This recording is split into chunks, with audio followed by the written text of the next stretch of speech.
ሰው ላይ አትጠጉ፣ በሰውም አትሸበሩ፣ እግዚአብሔር ክንድ ላይ ይረፉ። ያንን ደግሞ የሚሆነው መዝሙረ ዳዊት ስታነቡ ነው። ዘምሩ። የዳዊት ሲጨንቃችሁም መዝሙረ ዳዊት አነቡ፣ ደስ ሲላችሁም አንቡ። እግዚአብሔር ደስ ሲለን እሱን ማስታወሳችንን ይፈትነናል። ሲከፋን አኩርፈን አለመውጣታችንን ይፈትነናል። ስለዚህ ሲከፋን ምን ዘምር እሱ እግር እንገኝ። ምንድነው? ሴት በሚያስጨንቅ ስቃይ ትወልዳለች፣ ወልዳ ስትጨርስ ከባሏ እግር ትገኛለች ይላል። ኦሪት ዘፍጥረት ያለው አይደለም? በምጥ ወልደሽ በስቃይ ወልደሽ ፈቃድሽ ወደ ባልሽ ይሁን ያለው። በስቃይ ትወልዳለች፣ ወልዳ ስትጨርቅ ከባሏ ጋር ትውላለች።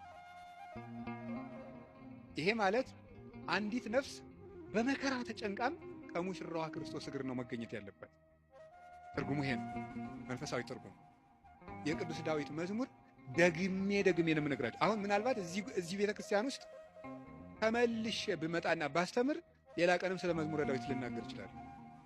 ቅዱስ ዮሐንስ አፈወርቅ ምን ይላል?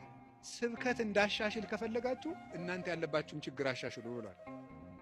እናንተ በተመሳሳይ ሁኔታ እየኖራችሁ ተመሳሳይ ርዕስ አትስበከን አትበሉኝ። ስለዚህ የእናንተ ህይወት መጀመሪያ የነገርኳችሁን ችግር ከለቀቀ አሁን ደግሞ አዲስ ስብከት ይዤ እመጣለሁ ይላል።